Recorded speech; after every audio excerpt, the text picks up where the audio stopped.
वो चीज़ें आपको जितनी भी पुरानी चीज़ें हैं वो सब चीज़ें बनानी है मैप में। अगर आप नहीं बनाओगे तो आप सक्सेस नहीं हो पाओगे। ज्योग्राफी अगर आप मैप बना रहे हो, वास्तव में आप ईमानदारी से मैप बना रहे हो, अपनी ईमानदारी से, दूसरे की दिखाने के लिए नहीं, खुद की ईमानदारी से अगर तुम मैप बना रहे हो तो समझ लो आपकी पूरी ज्योग्राफी, जितने भी पार्ट हैं ज्योग्राफी के, उसका 50% कवर कर रहे हो तुम। आप ईमानदारी से मैप बनाकर देखिए, 50% ज्योग्राफी कवर नहीं हो तो फिर बताना। आप मैप में नदी बनाओगे तो नदी कवर होंगी, पठार बनाओगे पठार कवर होंगे, पठारों से कौन कौन से खनिज निकलते हैं वो बनाओगे तो आपके खनिज भी कंप्लीट होंगे। कौन सा मरुस्थल कहाँ है वो तो सारे मरुस्थल कन्फर्म होंगे। कौन सा मरुस्थल किन पवनों से बन रहा है तो आपके पवनें भी क्लियर होंगी। किस महाद्वीप में कौन कौन सी स्थानीय पवनें चलती हैं तो वो पवनें भी क्लियर होंगी। तो ये अलग अलग टॉपिक हैं। अब आप कहोगे वो जो बच्चे कहते हैं कि भाई हमारे तो सिलेबस में ये वर्ल्ड ज्योग्राफी है नहीं, अगर उनके सिलेबस में जल संधियाँ हैं, जल संधियाँ तो होंगी लगभग, तो जल संधियाँ तो महाद्वीपों में, हर महाद्वीप में हर जल संधि पढ़ रहे हो तुम, तो मैं अलग से पढ़ने की जरूरत ही नहीं है। एक साथ पढ़ोगे तो मिक्सअप हो जाएगा और अलग अलग पढ़ोगे तो मिक्सअप नहीं होगा। तो अपने अगला है कोलंबिया का पठार। अगला पठार डालो आप, कोलंबिया का पठार।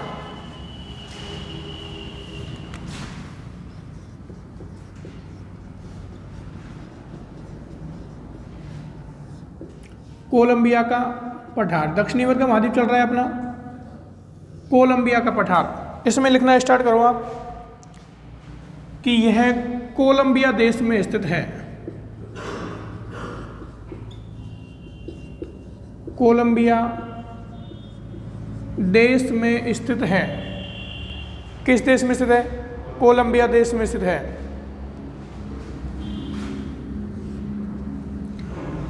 इस पठार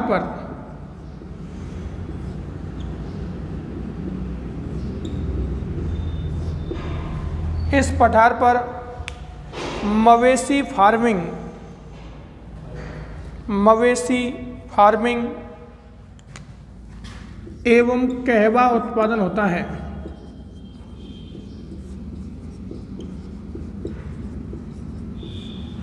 मवेशी फार्मिंग एवं कहवा उत्पादन होता है।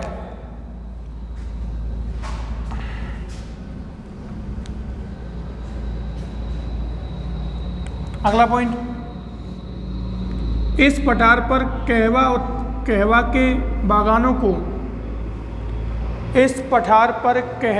बागानों को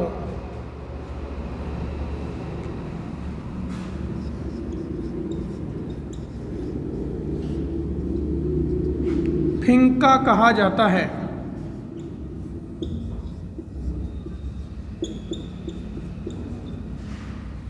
कहवा के बागान क्या कहलाते हैं? फिंका कहलाते हैं।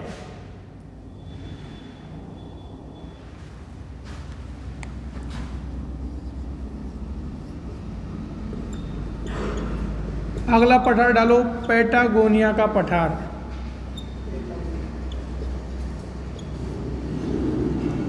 कौन सा पठार? पैटागोनिया का पठार।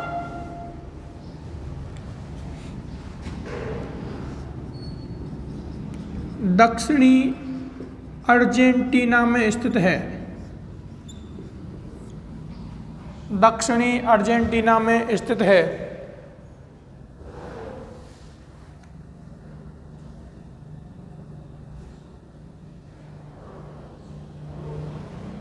दक्षिणी अर्जेंटीना में स्थित है। अगला पॉइंट, इस पठार को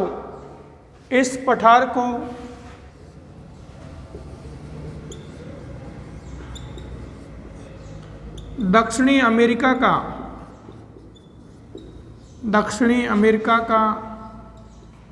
खनिजों का पठार कहते हैं।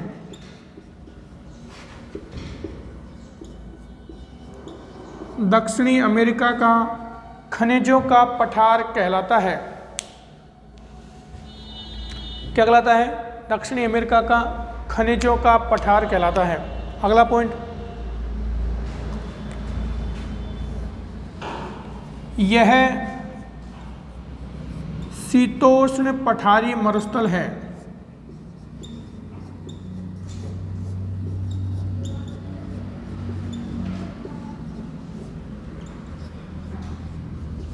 कैसा मरुस्थल है? शीतोष्ण पठारी मरुस्थल है।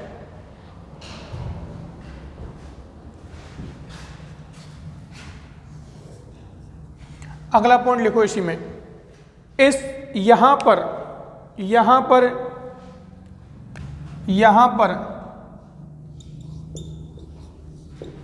ऊंट प्रजाति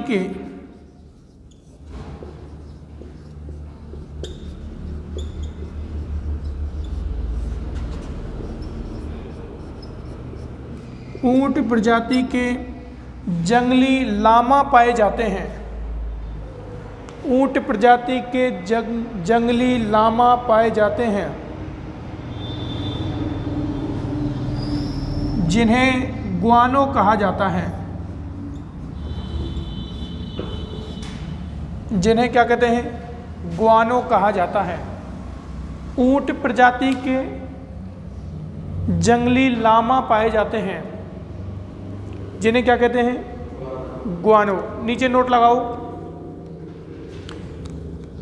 एंडीज पर्वत के ऊंचे भागों में, एंडीज पर्वत के ऊंचे भागों में,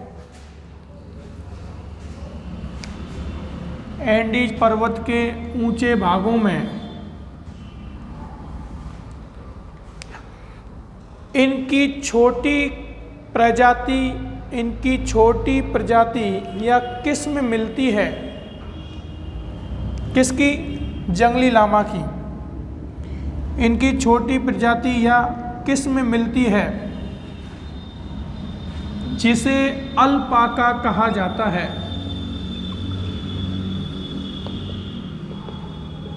जिसे अल्पाका कहा जाता है।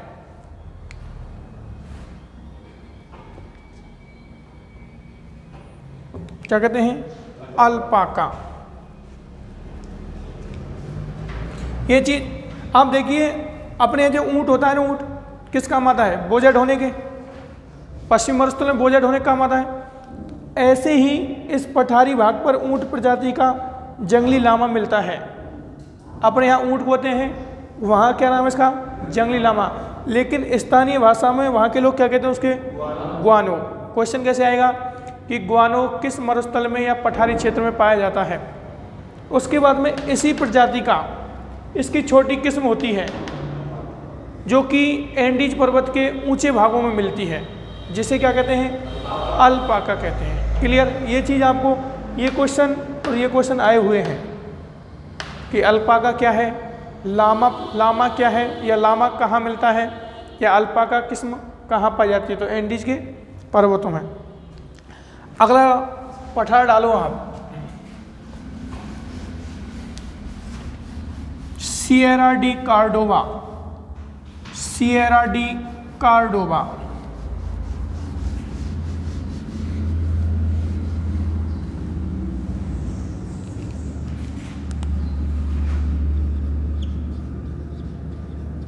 Sierra de Cordoba. देखो, इस श्रृंखला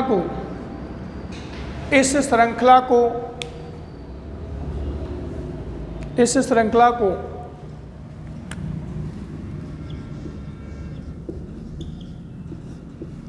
पंपाज माउंटेन भी कहा जाता है।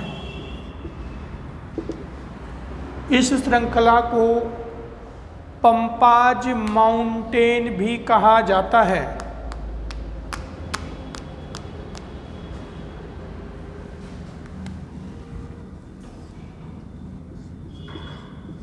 यह श्रृंखला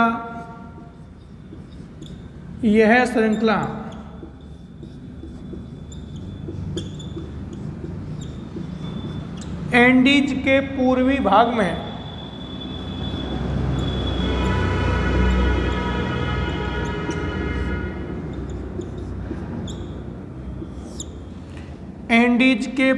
भाग में अर्जेंटीना में स्थित है।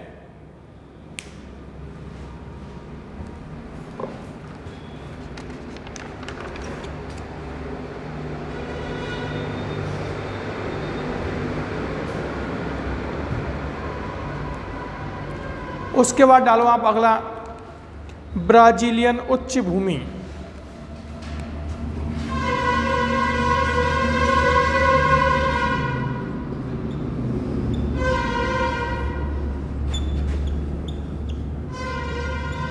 ये हमने मैप में पढ़े हैं सब, उन्हीं का जिक्र कर रहे हैं हम। ब्राजीलियन उच्च भूमि,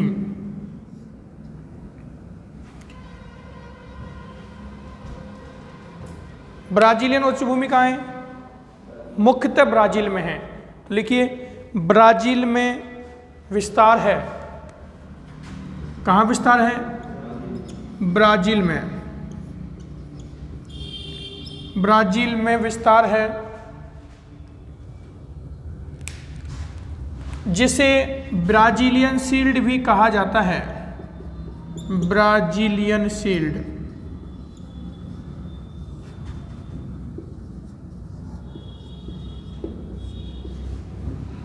क्या कहते हैं? Brazilian shield. अगला पॉइंट लिखो कार्बोनिफेरस। कार्बोनिफेरस,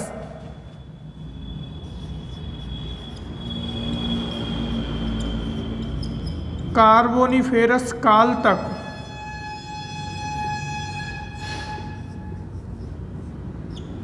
कार्बोनिफेरस काल तक पेंजिया का हिस्सा थी। किसका हिस्सा थी? पेंजिया का हिस्सा थी।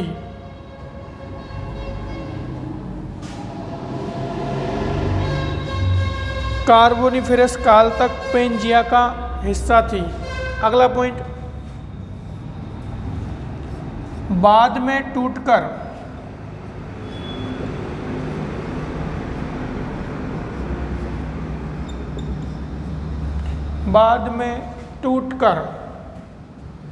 गोंडवाना लैंड का हिस्सा बनी।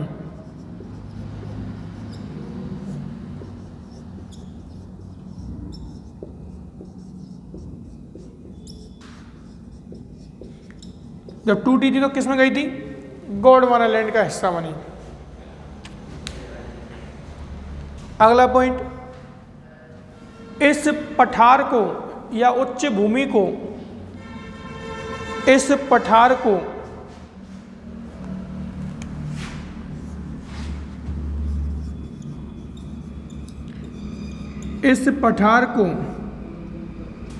अमेजन नदी दो भागों में बांटती है। अमेजन नदी दो भागों में बांटती है। अमेजन नदी दो भागों में बांटती है। किस पठार को? ब्राजीलियन उच्च भूमि पठार को। कौन सी नदी? अमेजन नदी। एक लाइन और लिखो। अब मैंने आपको ब्राजील में कुछ घास के मैदान बताए थे, कौन कौन से थे?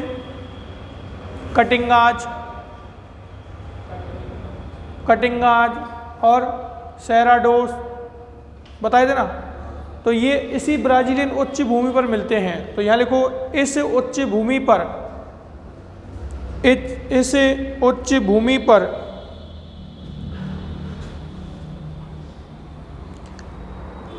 घास के मैदानों को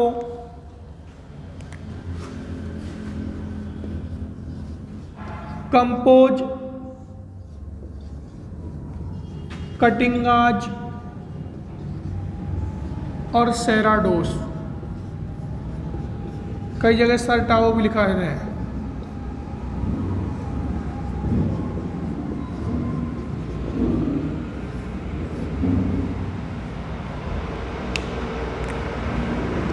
इस उच्च भूमि पर कंपोज, कटिंगाज, सेराडोस या सरटाओ घास के मैदान मिलते हैं।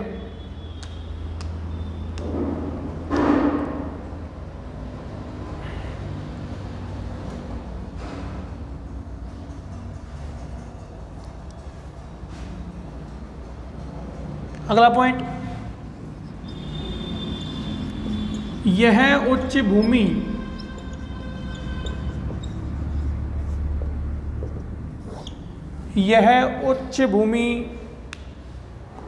लौह अयस्क का मुख्य उत्पादन करती है, या ऐसे लिख सकते हो, इस उच्च भूमि से लौह अयस्क निकाला जाता है।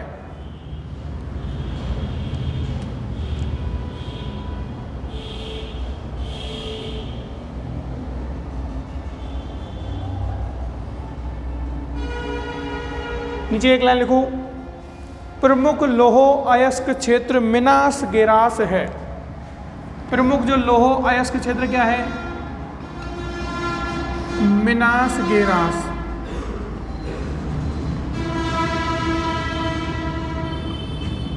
प्रमुख लौह अयस्क क्षेत्र मिनास गेरास है।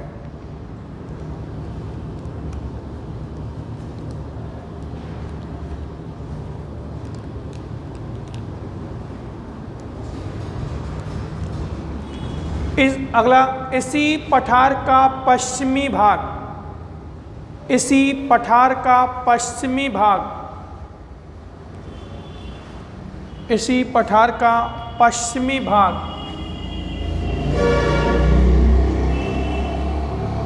मोंटे ग्रासो पठार के नाम से जाना जाता है।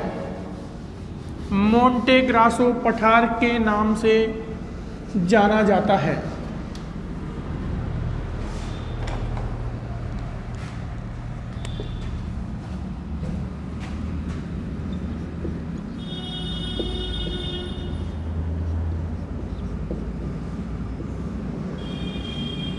कौन सा पठार? तो अगला ही पठार डालो आप, मोंटे ग्रासो पठार।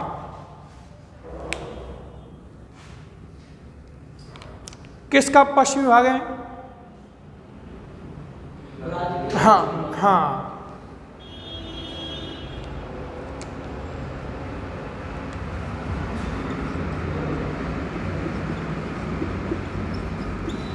ब्राजीलियन शील्ड का पश्चिमी भाग।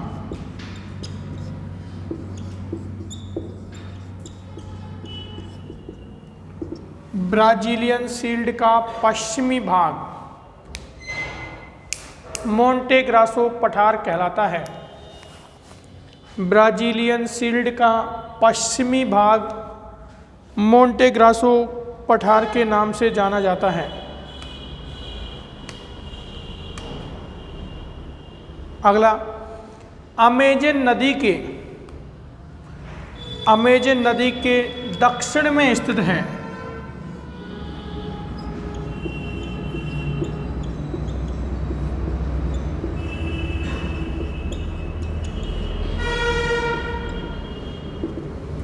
अमेजन के दक्षिण में स्थित है कौन सा पठार? मोंटे ग्रासो पठार। अगला पॉइंट,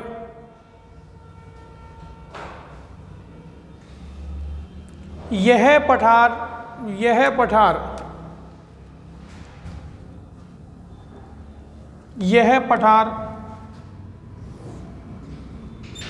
उरुग्वे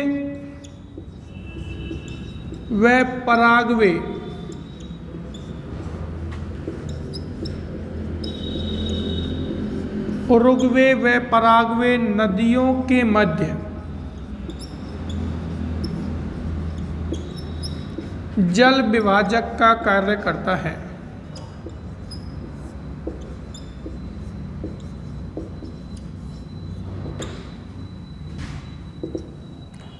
उरुग्वे और पराग्वे नदियों के मध्य जल विभाजक का कार्य करता है। पढ़ेंगे आगे उरुग्वे और पराग्वे दोनों नदियाँ। जैसे अपने राजस्थान में जल विभाजक का कार्य कौन करता है? अरावली पर्वतमाला करती है ना। उसी प्रकार उरुग्वे और पराग्वे नदियों के मध्य जल विभाजक का कार्य कौन कर रहा है?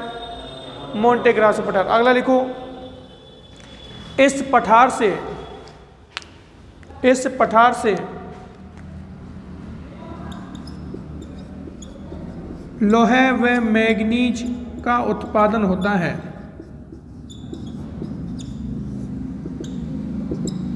लोह व मैग्नीज का उत्पादन होता है।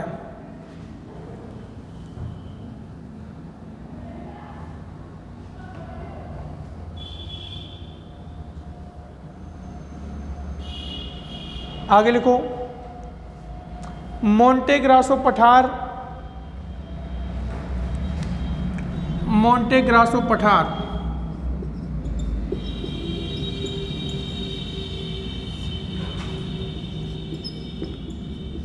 व बोल्विया पठार।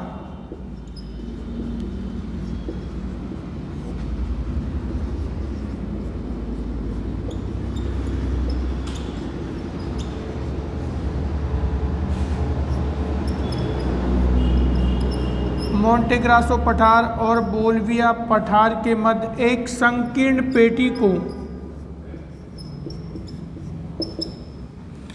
एक संकीर्ण पेटी को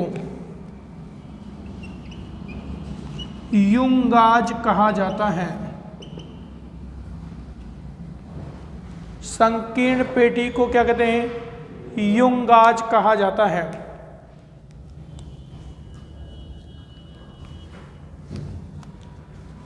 तो दोनों पठारों के बीच में कोई संकीर्ण पेटी है, वो क्या कहलाएगी? युंगाज। क्वेश्चन कैसे आएगा? युंगाज किन किन पठारों के मध्य स्थित है? मोंटे ग्रासो पठार और बोलिविया पठार। उसके बाद डालो अगला, गुयाना उच्च भूमि। कहाँ बताओ? गुयाना देश है। गुयाना दो है, French Guiana, Guyana, Suriname, French Guiana, Venezuela, ये पास में ये सब देश। गुयाना उच्च भूमि।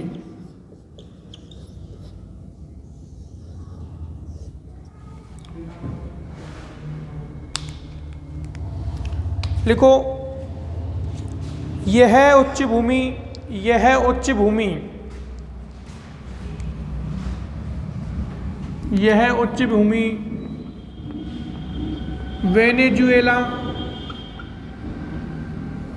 Venezuela, Guyana, Suriname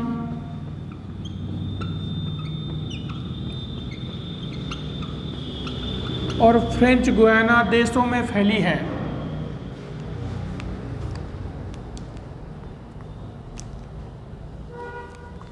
French Guiana देशों में फैली है। देखो चारों देश पास में ही है, लाइन से ही है। क्या? अच्छा, कोई दिक्कत नहीं। वेनेजुएला, गुयाना और सूरीनाम, ठीक है, इन देशों में फैली है ये। उसके बाद में एक चीज देखिए आप, इस पठार से ओरोनिको नदी,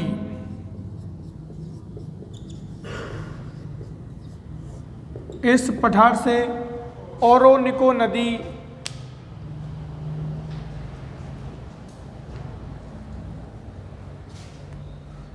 का उद्गम होता है।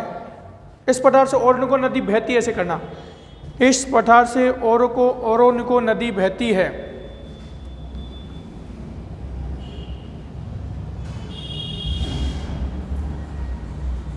अगला पॉइंट, इस ओरोनिको नदी की सहायक नदी, इस ओरोनिको नदी की सहायक नदी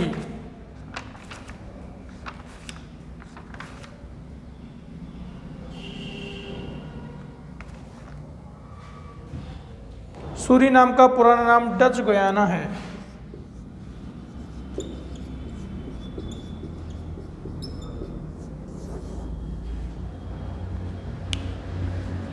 क्या लिखा था तुम्हें? इस पठार पर ओरोनिको की सहायक नदी रियो करोनी, नदी इंपॉर्टेंट है, बहुत इंपॉर्टेंट है, रियो करोनी।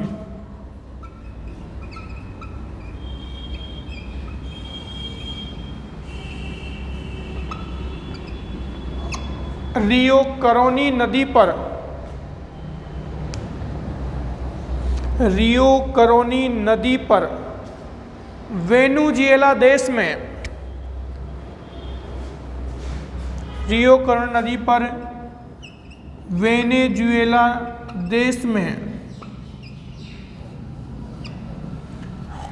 विश्व का सबसे ऊंचा जलप्रपात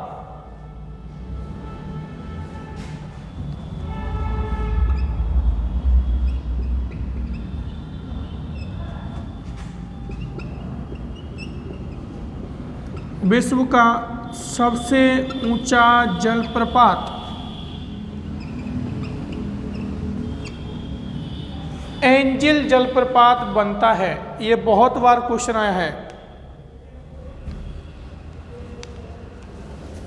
एंजिल जलप्रपात बनता है। जैसे आपको मैं कोई क्वेश्चन देता हूं,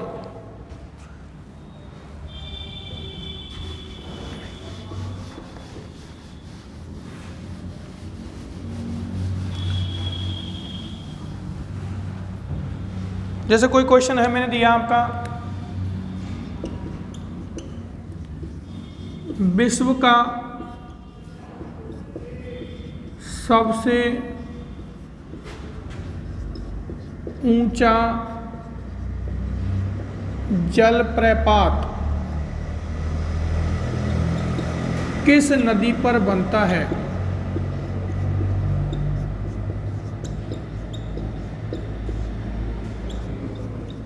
ठीक है, ऑप्शन है आपके ओरोनिको नदी,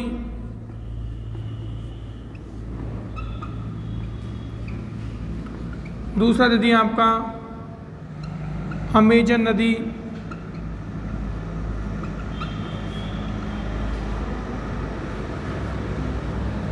तीसरा दे दिया आपका चायो फ्राया नदी, और डी दे दिया आपका हिंडन नदी।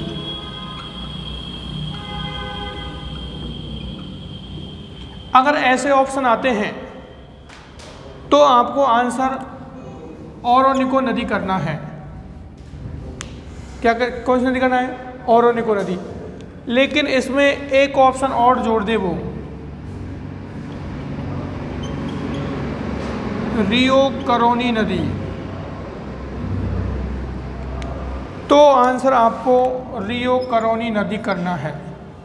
क्लियर? ये चीज़ क्लियर हो रही है ना? क्योंकि रियो करोनी सहायक किसकी है? ओरोनिको की। और अधिकांश किताबों में, अधिकांश क्या, लगभग सभी किताबों में क्या दिया हुआ है? विश्व का सबसे ऊंचा जलप्रपात ओरोनिको नदी पर बनता है। ओरोनिको नदी मिलेगी आपको सभी किताबों में, लेकिन ओरोनिको नदी की सहायक नदी है रियो करोनी, उस पर बनता है ये। क्लियर? ये चीज़ डाउट थोड़ा सा क्लियर कर लेना आप। रियो करोनी ऑप्शन में हो तो रियो करोनी ही करना है, ओरोनिको हो, रियो करोनी हो तो कोई दिक्कत नहीं है। ठीक है, अगला डालो, अगला डालो अटाकामा मरुस्थल। पहले एक शब्द डालो तुम, पेंटानल। शब्द डालो पेंटानल।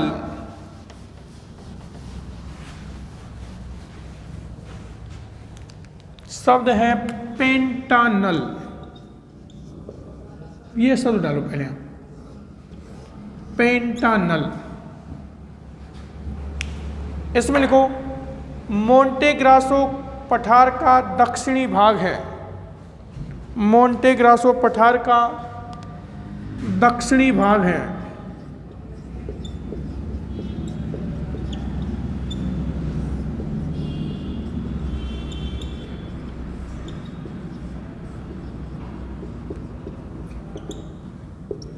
मोंटे ग्रासो पठार का दक्षिणी भाग है। यह बोलीविया और पराग्वे में है। किसमें है? बोलीविया और पराग्वे।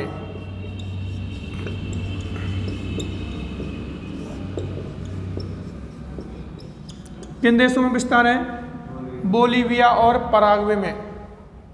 लेकिन इसके संदर्भ में जो इंपॉर्टेंट चीज़ है, यह है विश्व का सबसे बड़ा आर्द्र नम भूमि क्षेत्र है।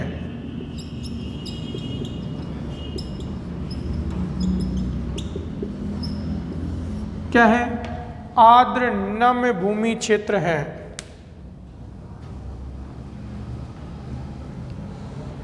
वेटलैंड एरिया सुना है ना?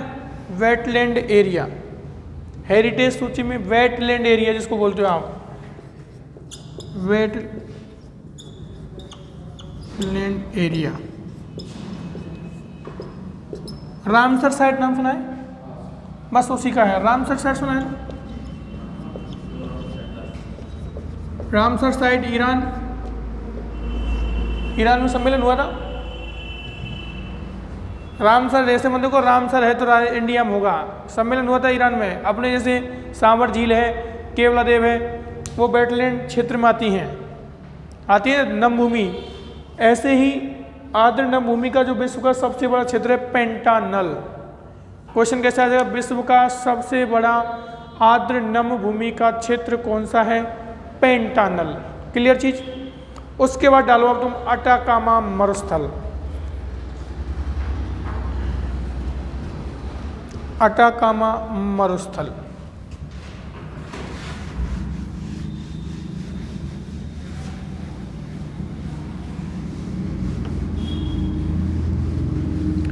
अच्छा, एक क्वेश्चन बताओ, लोकसभा में वर्तमान में कुल सीटों की संख्या कितनी है?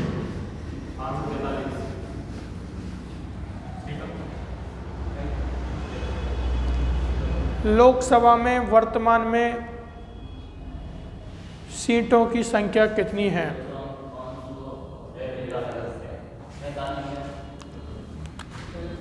543, 545, 550, 555।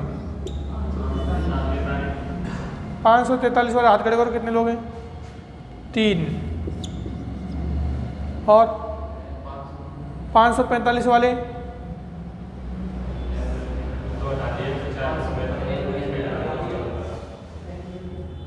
जो लोकसभा में मनोनीत होते थे, लोकसभा में 2 सीटें मनोनीत होती थी एंग्लो इंडियंस की,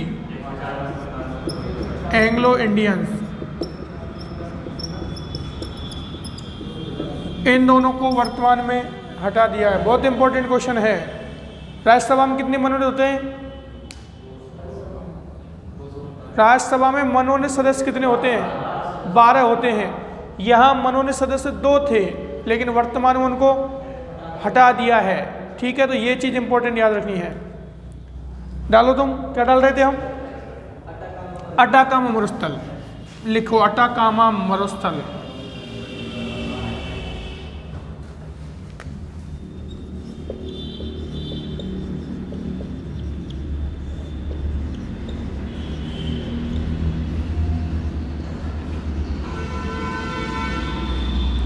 लिखो, यह मरुस्थल दक्षिणी अमेरिका के पश्चिमी भाग में स्थित है। दक्षिणी अमेरिका के पश्चिमी भाग में स्थित है।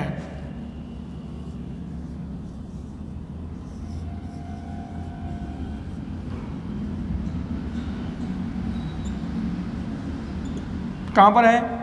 दक्षिणी अमेरिका के पश्चिमी भाग में स्थित है। आगे लिखो, यह एक संकीर्ण पट्टी के रूप में स्थित है।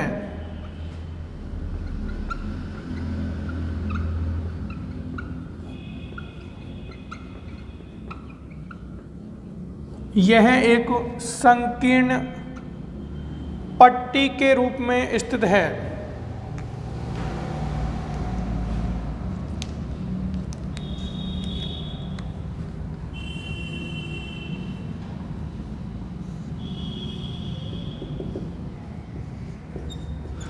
इसका विस्तार पेरू और चिली देश में है। इसका विस्तार पेरू और चिली देश में है।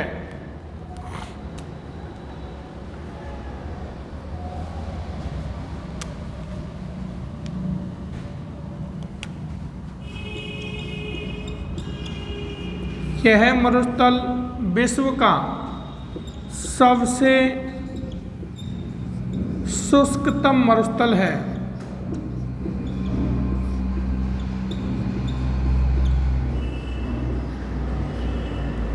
यह मरुस्थल विश्व का सबसे शुष्कतम मरुस्थल है। यह मरुस्थल विश्व का सबसे शुष्कतम मरुस्थल है। इस मरुस्थल की उत्पत्ति का मुख्य कारण, मैं हर मरुस्थल की उत्पत्ति का मुख्य कारण बताऊंगा कि वह यहाँ क्यों बना है, शुष्क क्यों है। इस मरुस्थल की उत्पत्ति का मुख्य कारण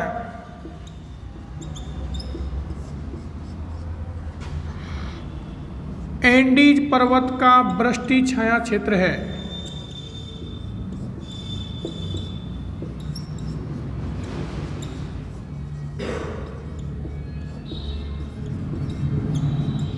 अपने राजस्थान में भी जो पश्चिमी मरुस्थल है उसका वृष्टि छाया क्षेत्र किसका है, वो अरावली का।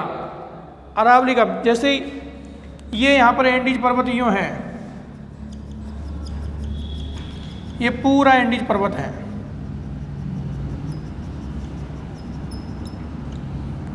इधर से पवनें आती हैं तो इन हिस्सों में बरसात करती हैं और ये हिस्सा सूखा रह जाता है। इसलिए इसका ये जो वर्षा करती है तो वो तो क्या कहलाता है, वृष्टि क्षेत्र।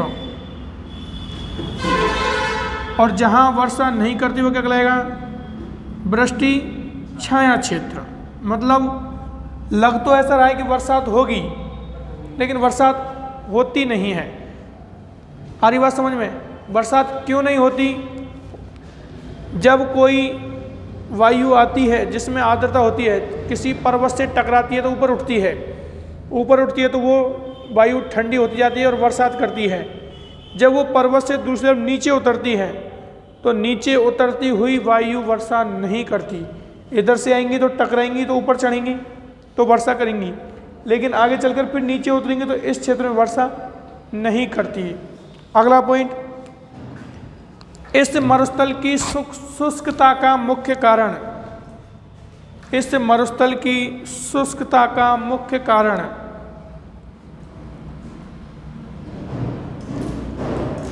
इस मरुस्थल की शुष्कता का मुख्य कारण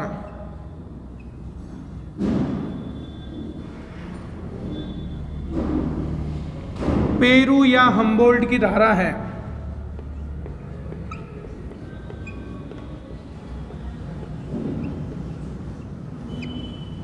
कैसी धारा है ये? ठंडी। इस मरुस्थल की शुष्कता का मुख्य कारण पेरू या हम्बोल्ट की धारा है। शुष्कता का कारण कह रहा हूं मैं, शुष्कता का कारण पेरू या हम्बोल्ट की धारा।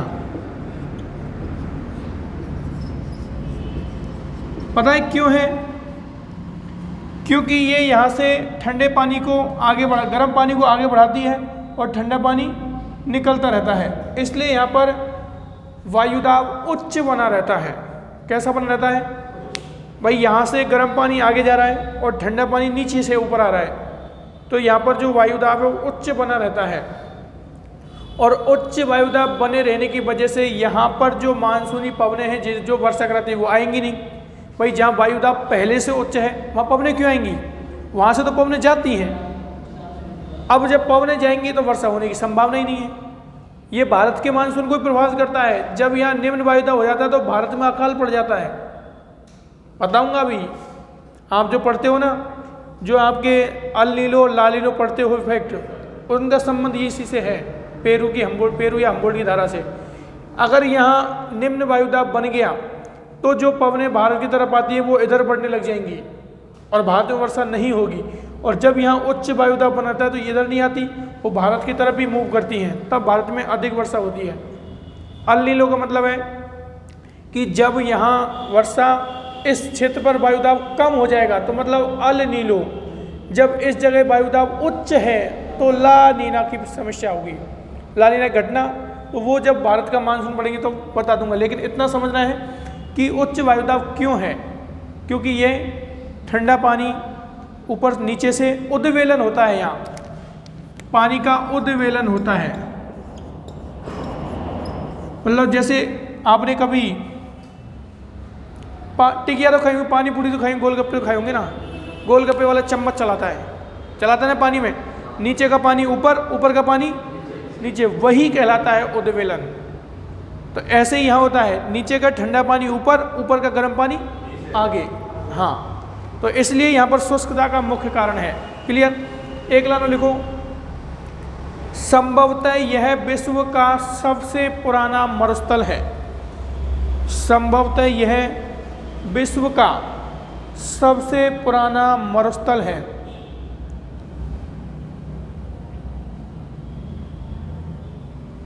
संभवतः यह विश्व का सबसे पुराना मरुस्थल है।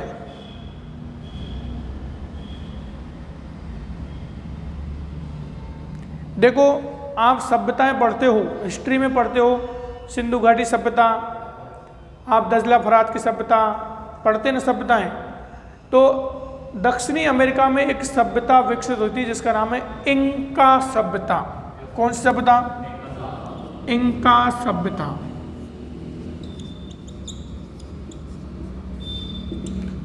उत्तरी अमेरिका की बात करेंगे तो जब माया सभ्यता की बात करेंगे। किस सभ्यता की? माया की। ये जो इंका सभ्यता है इसी अटाकामा मरुस्थल में विकसित हुई। और अटाकामा मरुस्थल का कौन सा देश? पेरू देश। किस देश? पेरू देश में। तो आप लिखिए, अटाकामा मरुस्थल के पेरू देश में, अटाकामा मरुस्थल के पेरू देश में, अटाकामा मरुस्थल के पेरू देश में इंका सभ्यता विकसित हुई। इंका सभ्यता विकसित हुई।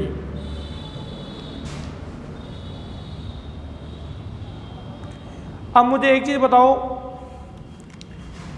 यहां से तो आपके विषुवत रेखा जाती है ना, बताया मैंने आपको, और यहां से आपके मकर रेखा जाती है। तो ये जो मरुस्थल है, अटाकामा मरुस्थल, कौन सी पवनों का वृष्टि छाया क्षेत्र होगा? विषुवत रेखा से और मकर रेखा के बीच में कौन सी पवन चलती हैं? व्यापारिक पवनें चलती हैं। नीचे लिखो, यह मरुस्थल व्यापारिक पवनों का वृष्टि छाया क्षेत्र है। यह मरुस्थल व्यापारिक पवनों का वृष्टि छाया क्षेत्र है।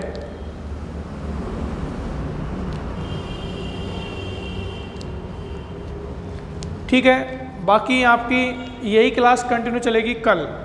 Thank you.